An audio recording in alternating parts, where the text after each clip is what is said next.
నీతిపరుడైన బ్రహ్మచారి అయిన ప్రధానమంత్రికి మద్దతుగా నిలబడండి దయచేసి.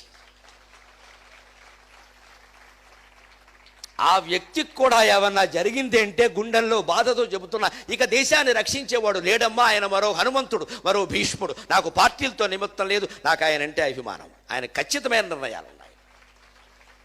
వీళ్ళకి లొంగే మనిషి కాదు ఆయన. ఆయన పార్టీ మారినా నేను ఆయన అభిమానిస్తే, ఎందుకంటే నా వ్యక్తిత్వం ముఖ్యం, మనం అక్కడ పార్టీలు ముఖ్యం కాదు. అటువంటి వాడు కూడా కాపాడలేకపోతే ఇంకేం చేయలేమని మనం వదిలేసినట్టే లెక్క. ఈ విమర్శిస్తున్న పెద్ద మనుషులు 20 ఏళ్ళుగా 60 ఏళ్ళుగా 70 ఏళ్ళుగా ఏం చేశారో మనకు తెలుసు దేశాన్ని. ఆ శక్తి బ్రహ్మచర్యం వల్ల వస్తుంది. నరేంద్ర మోడీకి కూడా ఆ శక్తి ఉంది.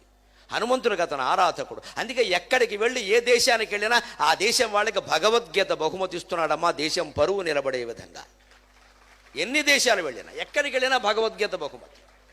అమెరికా వెళ్ళి 9 రోజులు ఉంటే అనుకోకుండా ఆ 9 రోజులు దసరా నవరాత్రులు అయితే మీరేమన్నా అనుకోండి, మీరు ఎంత ప్రధానమంత్రి అయినా అవ్వండి, అధ్యక్షుడు అవ్వండి, నేను ఈ 9 రోజులు అన్నం తినను, కేవలం నీళ్లు తాగుతాను, నిమ్మరసం తాగుతాను, నాకు అదే ఇవ్వండి అని ఇతర మర్యాదలన్నీ పక్కన పెట్టి తన దుర్గాదేవి భక్తుని చాటుకున్న ఏకైక లౌకికవాది, ఏకైక భారతీయుడు నరేంద్ర మోదీ.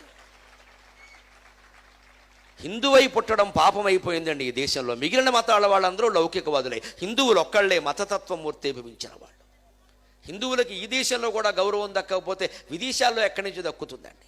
రామాయణం చదివినవాడు, సుందరకాండ చదివినవాడు, హనుమంతుడిని ప్రేరణగా తీసుకున్నవాడు. కాబట్టే ఉగ్రవాదుల పట్ల ఎలా ఉండాలో అలాగే ఖచ్చితంగా చెబుతున్నాడు. నిన్న కూడా చెప్పాడు, నట్లు బోల్ట్లు బిగుస్తున్నాయి, అందుకే జరుగుతోంది, కంగారు పడకండి అన్నాడు.